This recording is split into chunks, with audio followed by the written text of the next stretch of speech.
50 లక్షలు ఇవ్వాలని చెప్పి మనసారా కోరుకుంటున్నాం. దాంతో పాటు తెలంగాణలో ఉద్యోగాలలో స్పోర్ట్స్ కు రిజర్వేషన్ తీసుకురావాలని చెప్పి ఈ సందర్భంగా మీకు ప్రభుత్వాన్ని ఒప్పియాలి మెప్పియాలి అని చెప్పి ఈ సందర్భంగా మేము కోరుతా ఉన్నాం. Thank you. ఈ ఈవెంట్ ని దృష్టిలో పెట్టుకొని నేనేదో స్పోర్ట్స్ మినిస్టర్ గా పిలిస్తే ఇంత చాయ్నో కప్పు కాఫీ పంపిస్తాడు అనుకున్నా. వేదిక మీద కూర్చోబెట్టి కండువ కప్పి ₹1,00,00,000 ఇవ్వమంటా ఉన్నాడు. మా జగన్ నిజంగా చాలా హుషారైన మనిషి అన్నా నువ్వు. కాబట్టి ఈ వేదిక చూసిన తర్వాత నేను స్పోర్ట్స్ చైర్మన్ ఇక్కడనే ఉన్నారు. ఇంత పెద్ద ఈవెంట్ చేయగలిగిన సత్తా ఈ మన కాజీపేటకు ఉంది, వరంగల్ కు ఉంది, జంగన్నకు ఉంది. కాబట్టి ఈ వేదిక నుంచి జంగా రాఘవరెడ్డి గారు అన్నటువంటి ₹1,00,00,000 ఎస్టిమేట్ తీసుకొస్తే ఖచ్చితంగా శాంక్షన్ ఇస్తామని మాట ఇస్తా ఉన్నాం.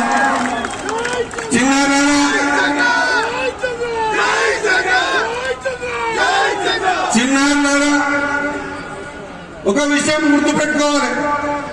ఈడ ప్రదర్శన ఇచ్చినటువంటి గురుకులాల్లో చదివిన పిల్లలు నిజంగా మీ ప్రదర్శన మనస్సుకు తట్టింది.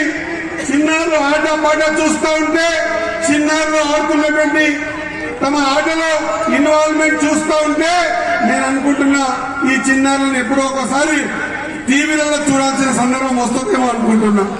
కాబట్టి చిన్నారుల ఏదైనా సరే మనసు పెట్టి ఆడండి.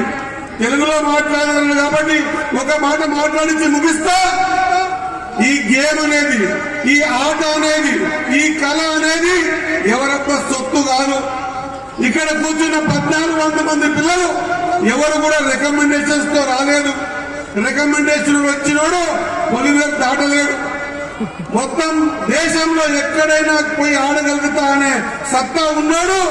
పూర్తి ఆట వచ్చినోడు, మెలకువలు వచ్చినోడు. మన రాష్ట్రంలో కూడా ఈసారి ఈ క్రీడల పట్ల పెద్ద ప్లాట్ఫామ్ ఏర్పాటు చేయడం ఒకటే కాకుండా గతంలో 10 సంవత్సరాలు ఈ క్రీడలన్నింటినీ కూడా సర్వనాశనం చేసి ఏ ఒక్క క్రీడలు కూడా బయటికి తీసుకురాకుండా క్రీడలు తొక్కిపేసిన సందర్భం చూశాం.